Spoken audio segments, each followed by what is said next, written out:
Vamos começar a nossa aula da semana do dia 18, 19, 20, 21, 2, até o dia 22. Essa aula aqui de processo civil 5, né?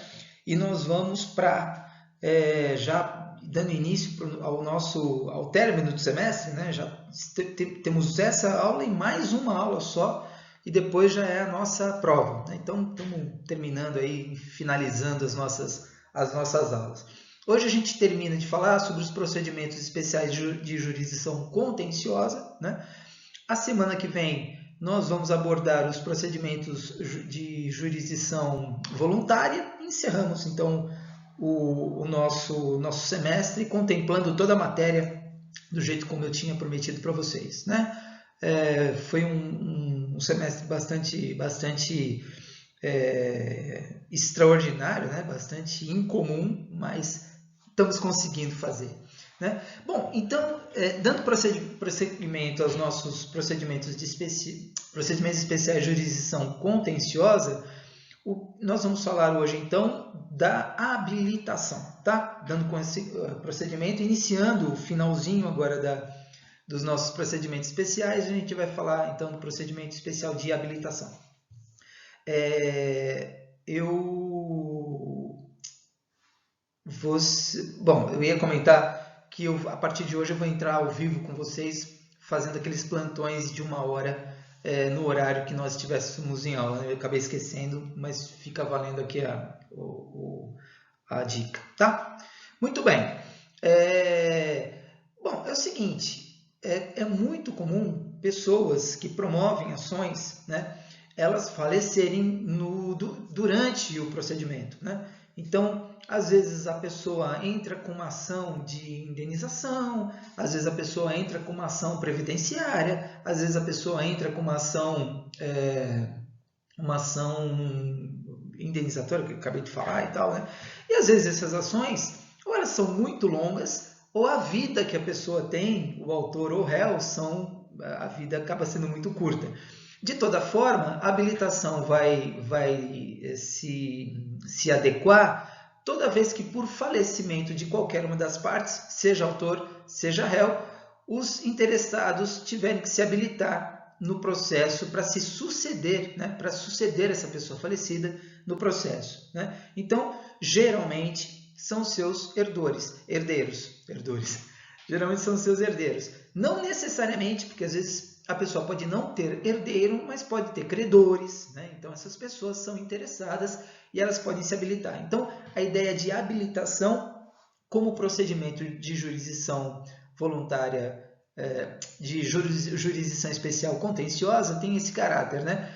É um procedimento que vai se desenvolver, né? Que se desenvolve. Só que quando uma das duas pessoas morre, o que acontece? Eu tenho um problema grave no processo, né? Se o processo deixa de ter autor, ou se ele deixa de ter réu, existe uma situação bastante complexa, tanto que o processo ele não pode se desenvolver mais por falta de ambas as partes. Se não houver uma habilitação de sucessores para esse autor ou réu, o que vai acontecer com o processo? O processo vai se extinguir. Por isso a importância da habilitação para esses casos em que ou autor ou réu falecem, né? Agora, quem que pode requerer um processo de habilitação? Bom, a habilitação ela pode ser requerida tanto pela parte, né, em relação aos sucessores do falecido, quanto pelos sucessores do falecido em relação à parte. O que significa isso? Quando o réu falece, tanto o autor pode requerer a habilitação para que os herdeiros desse réu componham o processo, né? Ou, dependendo da situação, os próprios herdeiros do réu podem requerer a sua habilitação no processo, tá? E pode ser ao contrário também. Em falecendo o autor, tanto os próprios herdeiros do autor, ou o próprio herdeiro do autor, ou interessado, não importa, ele requer a sua habilitação provando que houve o falecimento do autor e que ele tem interesse no processo, seja como autor, seja como herdeiro, seja como credor, não importa, tanto quanto o próprio réu pode requerer que haja a habilitação dos herdeiros do autor nesse processo, né? Então, o processo de habilitação ele cabe por ambas as partes, tanto pela parte do autor requerendo, tanto pela parte do autor, ou seja, dos herdeiros querendo a habilitação do autor, ou o réu querendo essa habilitação dos seus herdeiros, quanto vale pelo lado do réu, né? Em faltando o réu, tanto os próprios herdeiros do réu podem suscitar a sua habilitação, quanto a parte contrária pode suscitar, tá? Então, ele é multilateral nesse sentido, né? A distribuição da habilitação ocorre por dependência ao processo principal, então, o processo de habilitação, os autos do processo, eles vão ficar juntos com os autos do processo principal, né? Na instância que tiver, seja em primeira instância, seja em segunda instância, né? Em qualquer momento a habilitação tem lugar, né? E a partir do momento que há o requerimento da habilitação, então o processo principal fica suspenso até que as partes processuais sejam reorganizadas e reaperfeiçoadas, tá? Bom, recebida a petição, o juiz vai ordenar a citação dos requeridos para que eles se pronunciem em 5 dias, né? Não importa quem é que faça o requerimento da habilitação, sempre a outra parte contra a qual foi requerida, ela sempre vai ter que se manifestar, tá? Não esqueçam que pode acontecer, inclusive, primeiro que é um procedimento autônomo, né? O requerimento, a habilitação é um procedimento, não importa quais das partes processuais do processo principal, qualquer uma que requeira, ela é autora nesse procedimento, né? Então, pode perfeitamente ocorrer do autor no processo principal ser o requerido no processo de habilitação sem nenhum problema. Ele vai se manifestar ou se opondo, dizendo, olha, essas pessoas não têm interesse nenhum, porque não são herdeiros, não são credores, etc., né? De toda forma, o juiz vai analisar, ou simplesmente ele vai aceitar, e em aceitando, o réu aceitando o pedido de habilitação, facilita muito a vida do juiz e do processo principal, claro, né?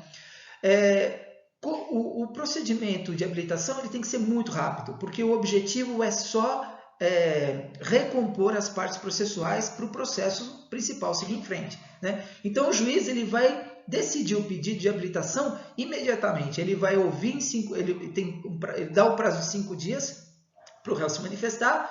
Em se manifestando ou não se manifestando, o juiz vai imediatamente decidir esse procedimento de habilitação, salvo, obviamente, né, salvo se houver necessidade de uma maior dilação probatória.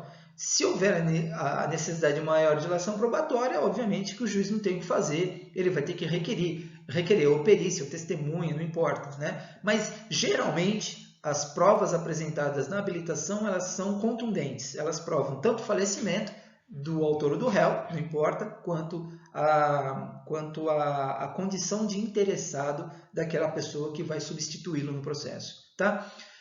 Transitada em julgada a sentença de habilitação, então vejam que é um procedimento que se encerra com uma sentença, né? O processo principal, então, ele toma o seu curso e a cópia da sentença vai ser juntada aos autos do processo principal. Tá bom? Então, é um procedimento muito curto, muito simples, né? E que tem como objetivo apenas readequar e reaperfeiçoar as partes de um processo principal. Sempre a habilitação será um procedimento acessório. Tá bom? Próximo procedimento aqui. Ações de família, tá? Então, o Código de Processo Civil, ele reserva 2 momentos para as ações de família, tanto o procedimento de jurisdição contenciosa, quanto o procedimento especial de jurisdição voluntária lá para frente, né? Então, as normas desses artigos 687 até 692, elas vão ser aplicadas nos processos contenciosos de divórcio, separação judicial, de reconhecimento e extinção de união estável, né? Guarda de menores ou incapazes, visitação, filiação, ações de investigação de paternidade, etc. Então, assim, todas as ações referentes ao direito de família, concernentes ao direito de família, eu não sei se vocês já estão tendo ou não, mas enfim, eles são todos tratados de uma forma conjunta entre esses 687 e 692. E eles são tratados de forma conjunta por quê? Porque basicamente todos esses procedimentos eles vão seguir as normas do procedimento comum.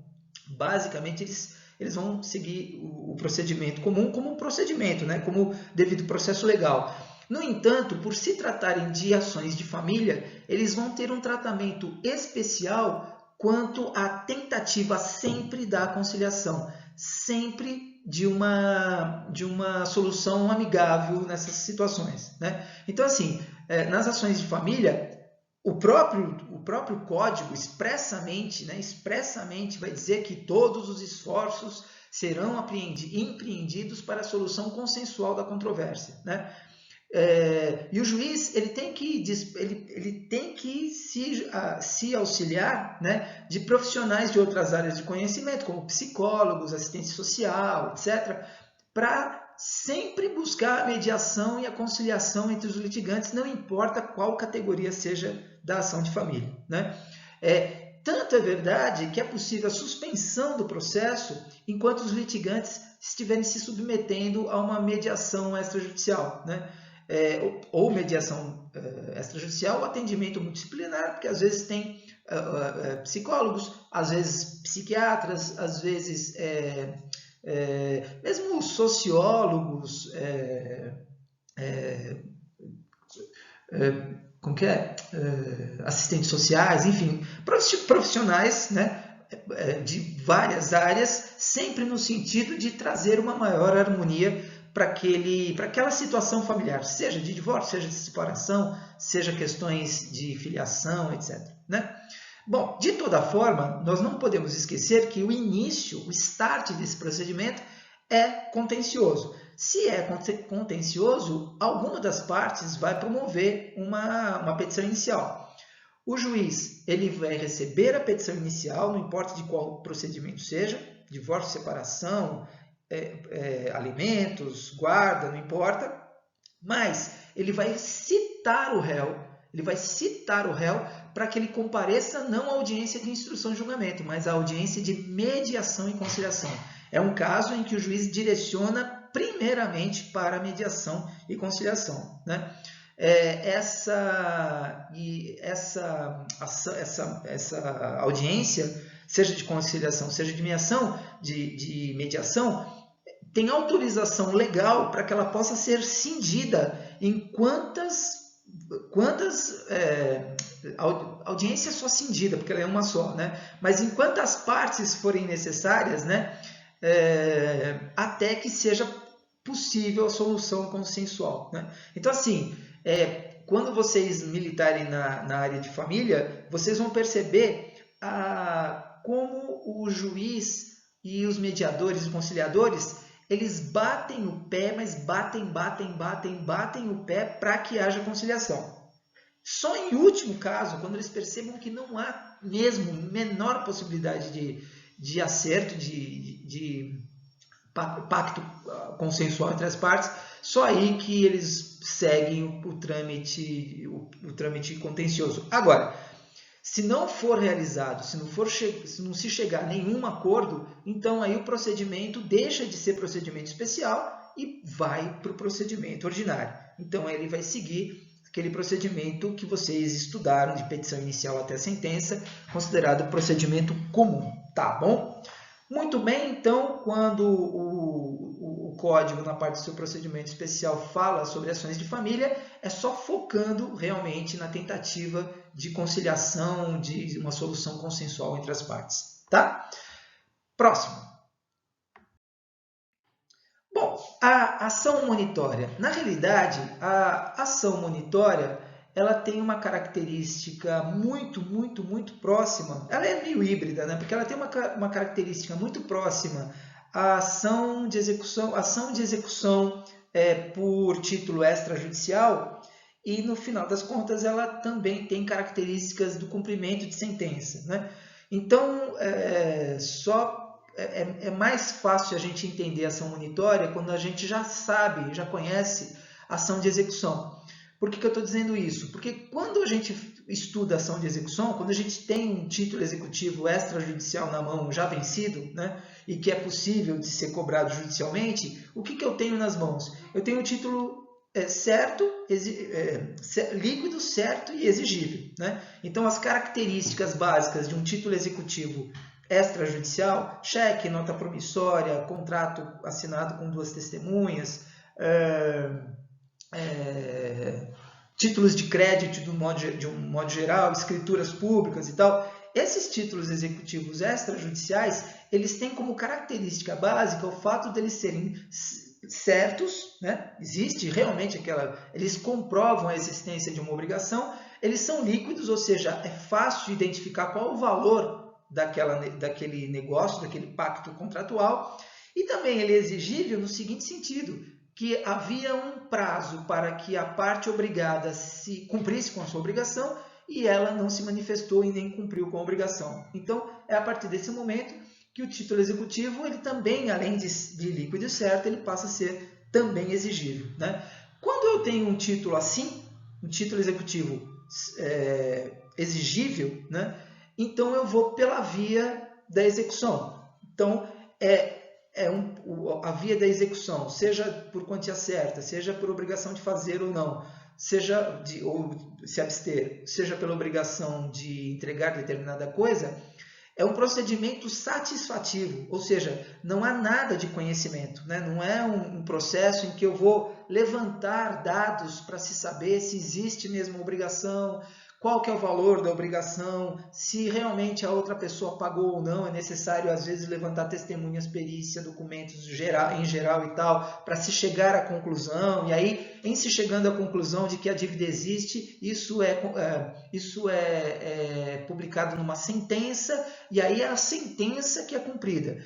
No título executivo, no processo executivo, não. Simplesmente o autor, que é o credor, ele junta o título de crédito vencido, o documento qualquer, o título executivo vencido, extrajudicial vencido, junta e diz o seguinte, ó, o cara tinha que ter pago, não pagou, o cara tinha que ter feito, não fez, o cara tinha que ter dado ou entregue, não deu nem entregou. Portanto, o cara é inadimplente, né? O devedor é inadimplente, ele é devedor, está em mora, então eu quero que Vossa Excelência o cite para pagar em 3 dias ou para fazer em determinado prazo assinado por Vossa Excelência, aí muito bem. Então é um procedimento satisfativo por conta disso. Não é um procedimento cognitivo, que eu vou conhecer das alegações para chegar a uma conclusão. Não. O direito é certo, é líquido e já pode ser exigido. Então, o juiz, ele não cita para o réu se manifestar em 15 dias através da contestação. Não, ele cita para o cara pagar, né? Para o cara cumprir com a sua obrigação. Muito bem, esse é o procedimento de execução, tipicamente satisfativo. A ação monitória, ela tem um conhecimento sumaríssimo. Ela tem uma parte substancial satisfativa de cumprimento da obrigação, mas antes disso, ela tem uma parcela muito pequenininha de procedimento de conhecimento, de procedimento cognitivo. Por quê? Porque ela é proposta para toda aquela pessoa que afirmar com base em prova escrita, tem que ser prova escrita, não pode ser prova oral, mas sem eficácia de título executivo, que ela, peticionante, tem direito de exigir do devedor capaz, né, o pagamento de quantia em dinheiro, a entrega de coisa fungível ou infungível, ou de bem móvel ou imóvel, ou adimplemento de uma obrigação de se fazer, de fazer ou de se abster, né?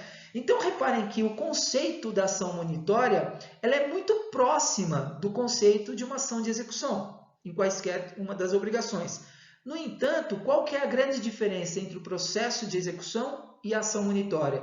É que no processo de execução, o título é líquido, certo e exigível. No processo de conhecimento, ele não tem essa eficácia do título executivo. Por exemplo, porque o título prescreveu. Por exemplo, porque o contrato não tem assinaturas de testemunhas. Por exemplo, porque a escritura ela está sem assinatura, sem uma assinatura digital, por exemplo. Então, veja, todas as vezes que uma determinada cobrança ela se baseia num documento escrito, porque ele tem que ser escrito, mas que ele não tem as 3 características, os 3 elementos necessários para um título executivo, que é a exigibilidade, a certeza e a liquidez, quando lhe falta alguns desses elementos, então o credor ele tem que ir pela ação monitória. No entanto, o que acontece é que uma ação cognitiva muito simples. Por quê? Porque é aquela questão do cheque previsto, do cheque prescrito, né? Ele tinha tudo para ser cobrado via execução. Ele só não vai ser cobrado pela via de execução, por quê? Porque é um cheque prescrito, mas a dívida está lá, né? A dívida está toda montada. Então, o que vai acontecer? O juiz ele vai analisar o documento. Se ele perceber que é evidente o direito do autor, ainda que o título não seja executivo, mas que não possa ser executado direto, se o juiz perceber, se ele se convencer de que é muito verossímil, que é evidente o direito do autor, o que ele vai fazer? Ele vai deferir a expedição de mandado de pagamento, de entrega de coisa, ou para execução de obrigação de fazer ou de não fazer contra o réu. Então, assim, só para mostrar para vocês que o juiz recebe a petição inicial de uma ação monitória. Muito bem. Quando ele analisa o documento e ele se convence de que realmente o réu deve, porque o documento é claro, ele é muito claro em relação a isso, ele vai deferir a expedição de mandado de pagamento de uma determinada quantia, né, da entrega da coisa ou a execução para se fazer ou deixar de fazer alguma coisa. E concede ao réu o prazo de 15 dias para o cumprimento e mais o pagamento de honorários advocatícios de 5% sobre o valor atribuído à causa, que, claro, geralmente é o valor da dívida efetivamente, né?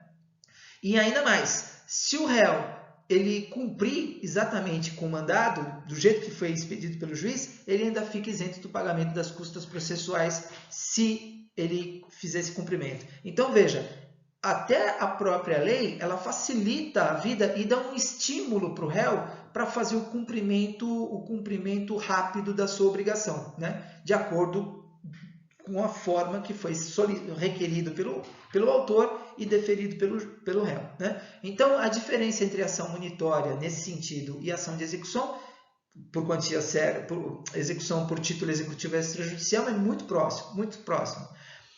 Agora também tem um direito. Se na primeira parte é muito próximo à execução por título executivo extrajudicial, na segunda parte ela é muito parecida com o cumprimento de sentença, que é a segunda fase das ações de conhecimento que acabam encerrando a primeira fase, encerrando-se com a prolatação da sentença, né? Por quê? Porque a própria lei diz que vai se constituir de pleno direito o título executivo judicial, portanto, a sentença, né? Independentemente de qualquer formalidade, se não for realizado o pagamento ou não forem apresentados os embargos da ação monitória, né? Então, o que acontece é, se por acaso o réu ele não se manifestar ou ele não cumprir não se manifestar por meio de embargos, ou ele não cumprir a determinação do juiz, o que vai acontecer? Ele simplesmente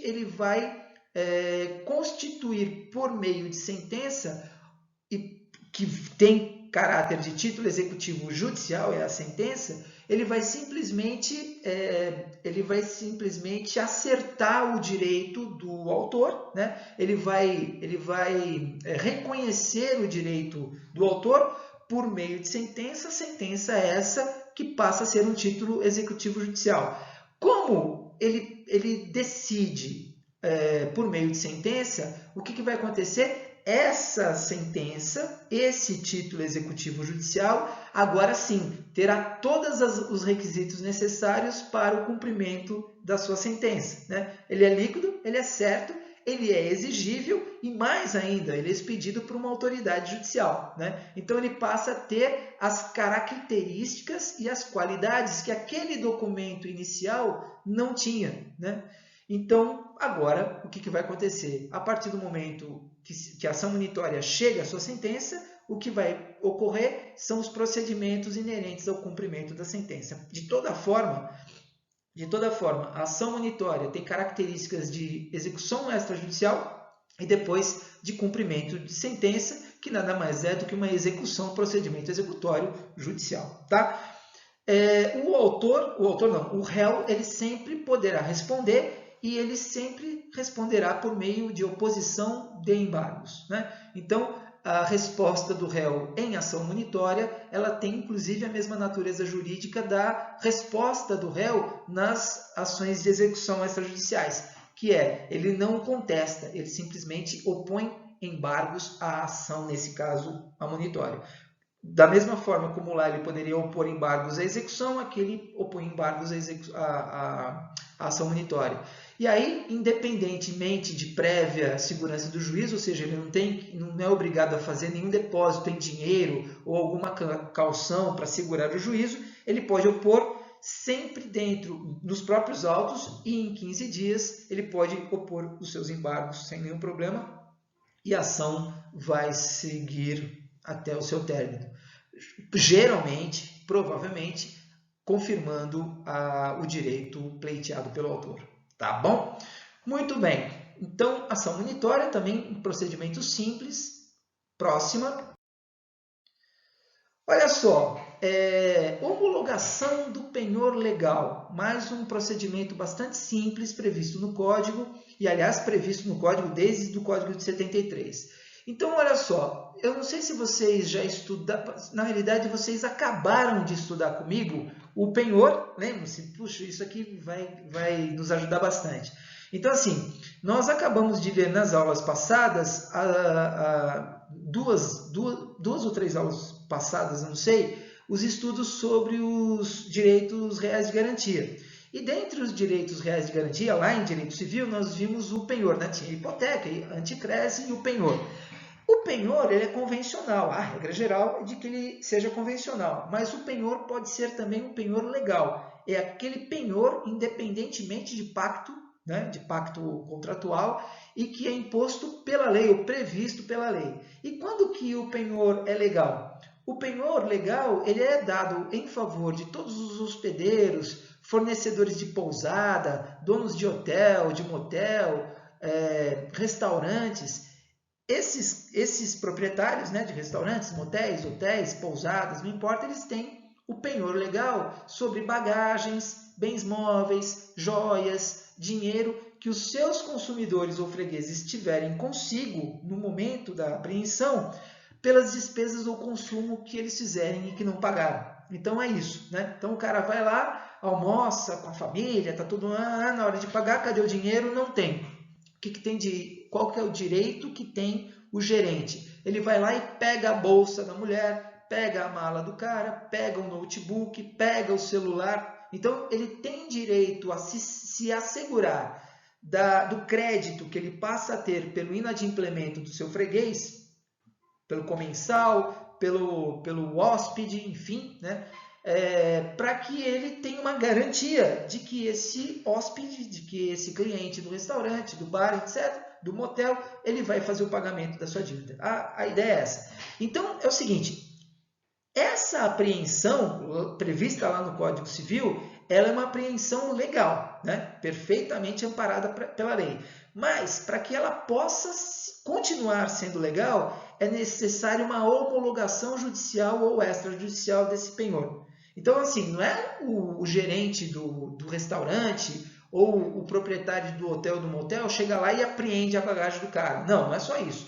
Ele tem que apreender, esse primeiro ato ele é totalmente legal, mas ele vai se corroborar em ato legal, né? Em ato legal, quando imediatamente a essa situação o autor vai lá e consiga a homologação. Então, veja, tomado o penhor legal nos casos previstos no Código Civil, o que tem que fazer o credor? Ele tem que requerer logo em seguida a homologação pela via judicial ou pela via notarial, portanto extrajudicial. Tá? Como a gente está falando de direito, enfim, a gente vai focar na homologação do penhor legal judicial. Tá? A petição inicial, ela, claro, né, tem que ser instruída com o contrato de locação, se for o caso, né, o contrato de prestação de serviço, no caso de hotéis e motéis. O problema é que hotel tem, geralmente motel não tem, né, mas aí é problema deles, eles que tivessem dado. Né, ou então pela conta pormenorizada das despesas feitas no almoço, no jantar, na ceia, né? Inclusive juntando tabela de preços em relação aos objetos retidos. Né? Então, a relação dos objetos retidos. Então, tem que se estabelecer qual foi o dia em que a pessoa esteve lá, o que ela comeu, quais foram os gastos, trazer como se fala? A documentação, né? A nota fiscal das despesas que foram feitas, né? Juntar a tabela de preços dos almoços ou da hospedagem, etc.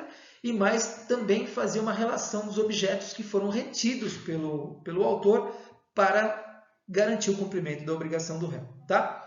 Bom, como nós dissemos, né, a homologação do penhor legal também pode ser feita pela via extrajudicial, né, sem nenhum problema, e pode ser feito, a vantagem é que pode ser feito pelo credor diante de qualquer notário, né, de qualquer cartório de notas que seja da escolha do credor. Então, não é necessário que o cartório de notas seja da mesma região, da mesma comarca de onde estiver estabelecido o hotel, motel ou restaurante. Não é necessário. Diferentemente da distribuição da homologação do penhor legal no caso judicial, porque aí será competente o juízo da localização do imóvel, né? Da pousada, do hotel ou do restaurante, tá? Ou do bar, tanto faz. Muito bem. Claro que no caso do judicial, o réu sempre poderá se defender. Né? Então, assim, ele vai se defender, ele vai apresentar uma contestação, mas essa contestação ela vai ser bastante, como se fala, bastante enxuta. Por quê? Porque a própria lei estabelece quais são as formas de defesa ou as linhas de defesa do réu. Então, o réu não tem um espectro muito grande de defesa, não. Ele não pode ficar inventando. Ele tem que ficar circunscrito ao que o artigo 704 ou 705 determinam. Né? Então, assim, essa defesa ela só pode consistir em, primeiro, nulidade do processo. Vai ter que dizer, o processo é nulo por quê? Provavelmente porque a parte é ilegítima, o juiz é incompetente, seria mais ou menos nessa seara. Ele pode dizer da extinção da obrigação. Então, a extinção da obrigação poderia ser a forma de defesa, né? Houve prescrição do direito de agir do autor, ou houve perdão da dívida, ou ele pagou, enfim, né? Não estar a dívida compreendida entre as previstas em lei ou não estar nos bens sujeitos a penhor legal. Por exemplo, pode ser que ele houve a apreensão de um determinado bem e que é constituído como bem de família, por exemplo, né? Uma aliança de ouro, algum bem que um notebook, por exemplo, notebook profissional do cara. Então ele vai requerer o levantamento a liberação daquele notebook. Por quê? Porque em se tratando de um bem pessoal, de um bem profissional dessa pessoa, ele não pode ser penhorado. Se não pode ser penhorado, então não pode ser empenhado também, principalmente com um penhor legal. Né? Então ele poderá vir a liberar algumas das bagagens, suscitando em sua defesa a sua não possibilidade de penhor legal. Né? E a alegação de haver sido ofertada a caução idônea rejeitada pelo credor. Então pode ser que ele tenha dito assim, olha, não, libera todos os meus bens aí, por favor, a minha bagagem, meu notebook, minhas coisas todas, porque eu vou deixar para você em garantia o meu carro ou o meu automóvel. Se ele fez isso, isso seria uma caução idônea, mas eventualmente pode ter sido rejeitado pelo autor. E se foi rejeitado pelo autor, então essa é uma forma de defesa do réu para tentar não descaracterizar a sua dívida de jeito nenhum. Não, a sua dívida vai para frente. No entanto, ele descaracteriza aquele penhor, aquela apreensão daquele bem. Tá? Bom, a partir da audiência preliminar, porque vai ter uma audiência preliminar para tentar se resolver essa questão quanto aos bens empenhados legalmente, o que começa a partir desse momento, após a audiência preliminar? Procedimento comum.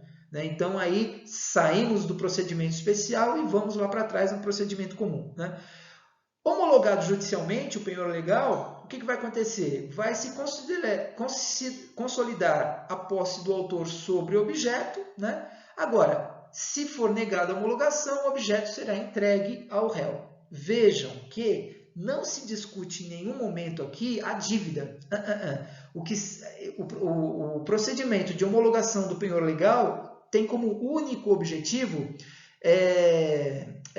judicializar a legalidade dos bens apreendidos. Somente isso. Tá? Então, aqui não é o momento de se discutir se deve ir se o processo vai continuar, se vai ter um procedimento de execução. Não. Isso é um outro momento. Isso aqui é só para deixar, dar uma garantia, como que é? Uma garantia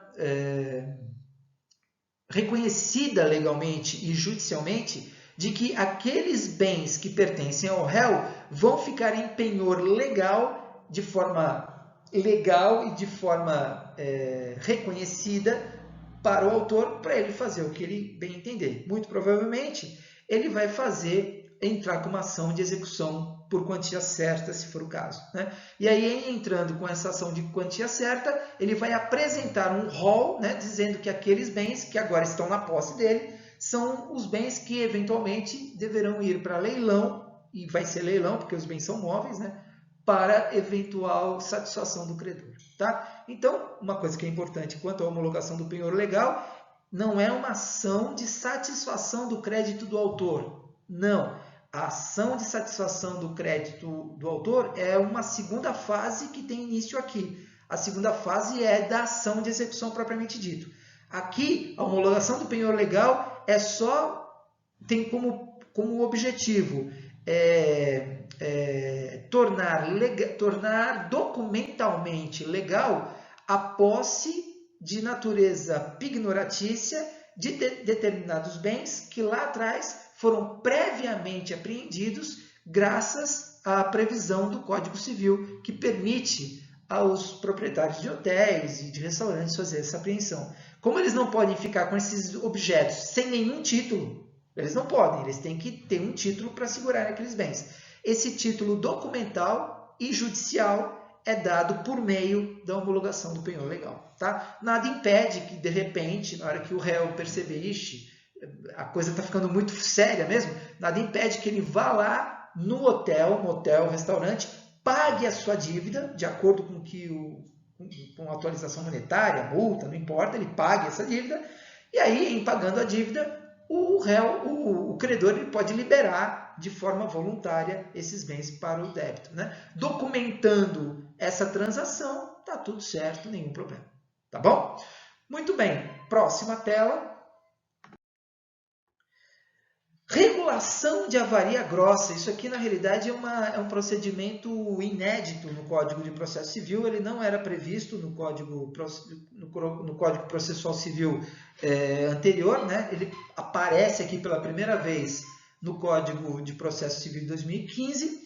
E, na realidade, o que acontece? É um procedimento que tem origem no direito marítimo, né? Na navegação marítima. E é um procedimento afeito à navegação marítima, por quê? Porque ele é destinado a regular os danos ou despesas razoáveis, né? Despesas ordinárias, assim, nada de excepcional, que não foram previstas originalmente no início da expedição marítima e que deram causa intencional, né? E com vistas ao dano, né? Deram causa ao dano, deram causa intencional àquele dano sofrido pelo credor, né? Mas com vistas a evitar um dano maior imediato, né? Ao navio e à carga ocorrida durante o transporte marítimo. Então, como estamos falando de transporte marítimo, a gente está falando de navegação comercial. Então, quando que é cabível esse procedimento? Bom, primeira coisa, uma das formas mais comuns de transporte comercial de objetos, de bens de modo geral, é o marítimo, né? Então, eu coloco um monte de objetos em determinados containers, né? E esses containers vão atravessar o oceano muitas vezes, né? Vindo da China, vindo da Europa, vindo dos Estados Unidos, então, comércio marítimo. Só que a gente não pode esquecer o seguinte, que esses comércios marítimos todos, eles têm seguro, né? Eles têm uma margem de perda, uma margem de avaria previsto no contrato, muitas vezes, principalmente quando é transporte de grãos, né? Transporte de víveres. Então, assim, eu vou transportar não sei para onde porcos vivos. Tá, quantos são 1.500 porcos? Às vezes, durante o transporte, 2 morrem, 3 morrem, né? Então, é uma perda razoável prevista no contrato. Isso quando o transporte ele vai, né, de vento e popa, né, quando ele vai maravilhoso e tal. Mas o que acontece muitas vezes é que o transporte marítimo ele é muito longo, porque ele pode atravessar o oceano. No início do transporte, ninguém previa um maremoto no meio do oceano, ninguém tinha previsão disso, né? E de repente esse maremoto aparece. E esse maremoto aparece, tempestade, trovão, relâmpago e aquela coisa lá, e a carga passa a se movimentar e o navio passa a adernar.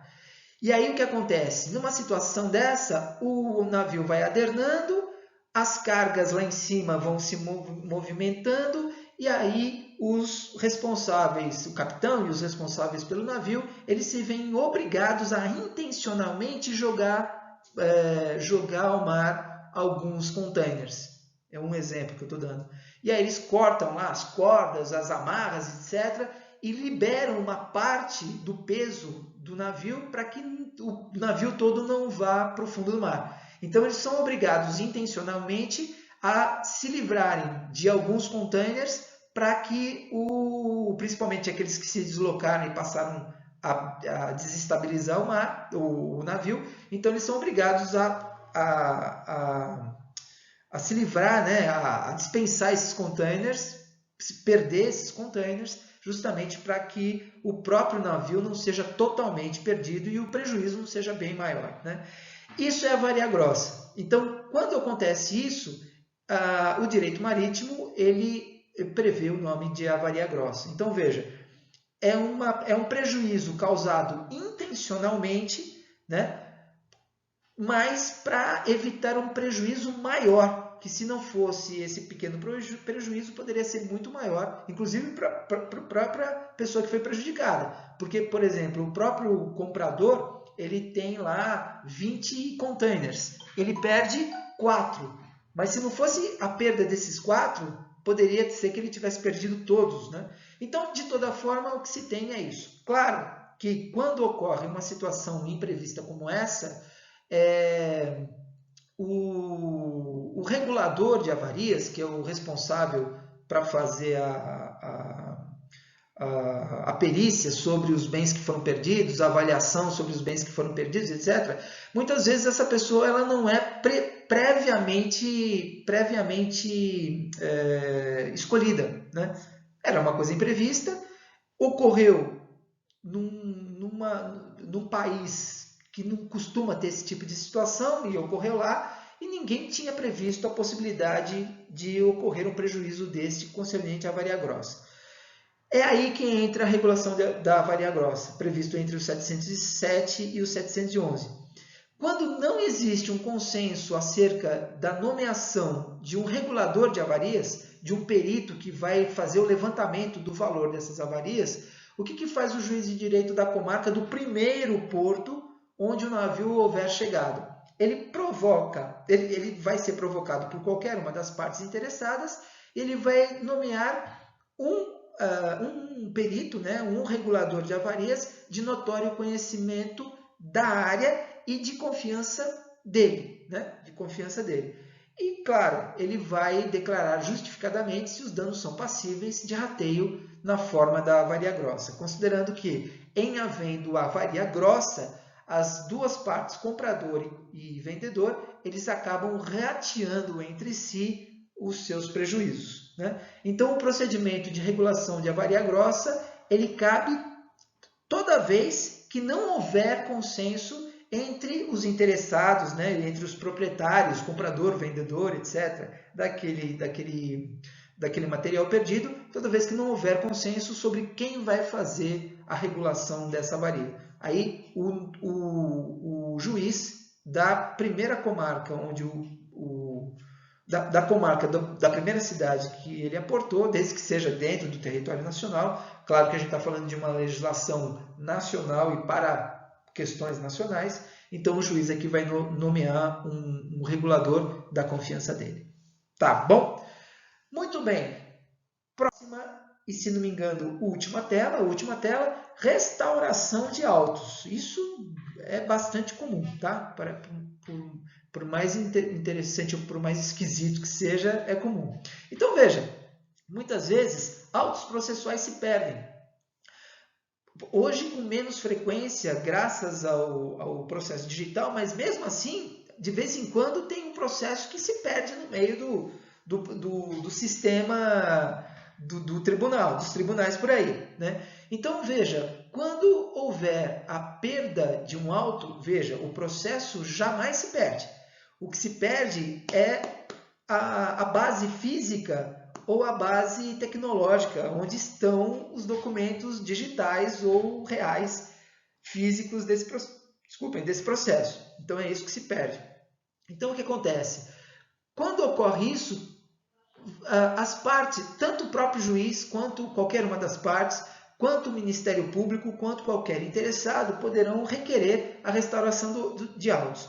Em fazendo o requerimento dessa restauração de autos, ou o próprio juiz ex officio instaurando o procedimento contencioso de restauração de autos, o que acontece? Todas as partes envolvidas, elas deverão contribuir, né, e se autoauxiliar no sentido de entregarem em juízo todas as partes dos autos que elas tiverem, né? Então, um documento, uma petição, né? Tudo que elas tiverem concernentes ao processo, elas deverão direcionar ao juízo para que ele possa, junto com o seu secretário, com a sua secretaria, possam montar o quebra-cabeça de toda essa documentação que foi direcionada para o juiz, documentação física ou digital, não importa, né? E que agora vão servir para recompor esse processo, né? Então, por isso que o conceito de restauração de autos é isso. Procedimento cabível sempre que for verificado o desaparecimento dos autos eletrônicos ou físicos, né? Podendo promover-lhes a restauração ao juiz de ofício, qualquer das partes ou o próprio Ministério Público, né? A petição inicial, ela vai declarará a parte o estado do processo ao tempo do desaparecimento dos autos, né? Oferecendo certidões dos atos constantes do protocolo de audiência, cópia das peças que tenham em seu poder, qualquer documento que facilita a restauração, principalmente documentos particulares que tinham sido direcionados para o processo principal e que agora devem ser reconduzidos, né? Geralmente cópias desses documentos, etc., né? O réu ele vai ser citado para que ele se manifestar, mas ele vai ter que se manifestar em 5 dias, né? Cabendo inclusive exibir as cópias, contrafés, reproduções dos atos e dos documentos que tiverem em seu poder. Veja que isso não significa que ele está produzindo prova contra ele. Esquece, não existe mais esse negócio de produzir prova contra si. Todo mundo tem que contribuir para que o processo seja o mais justo possível.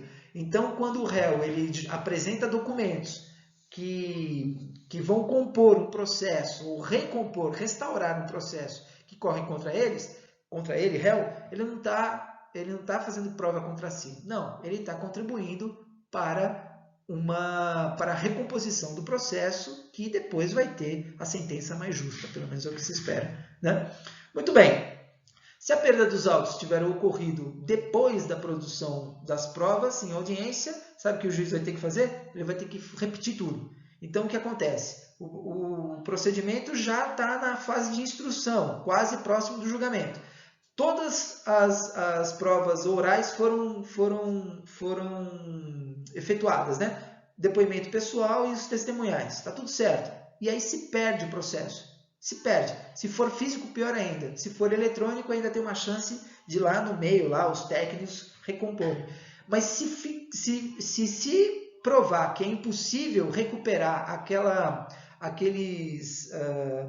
documentação da degravação não,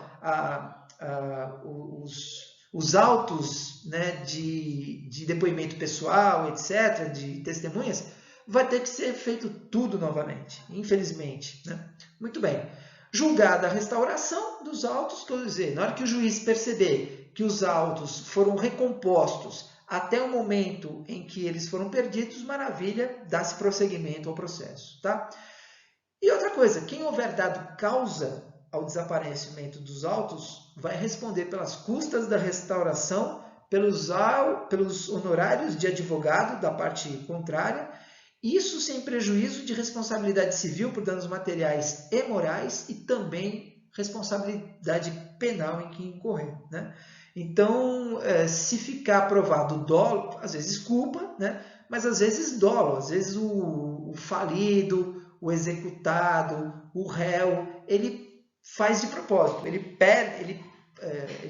pode extraviar os autos de forma irremediável, propositalmente, inclusive para prejudicar o conteúdo probatório, para tentar postergar a sua condenação, etc. Se o juiz constatar essa situação, isso pode ser bem gravoso para ele, inclusive com incriminação, com condenação em processo criminal, enfim, um negócio bem pesado. Tá bom, gente?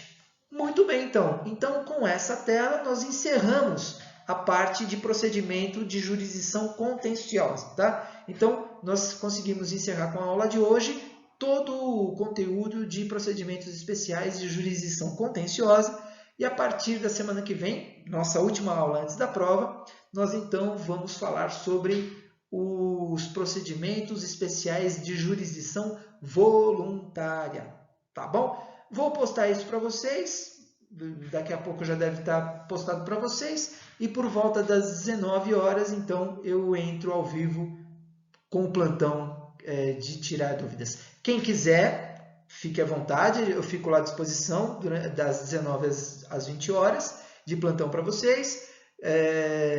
E agora, quem quiser continuar a tirar dúvidas pelo meu e-mail, já sabe qual é, fiquem à vontade. Tá bom? Pessoal, grande abraço para vocês, até mais tarde ou até a semana que vem com a nossa aula sobre jurisdição voluntária. Grande abraço, gente. Tchau, tchau, até mais.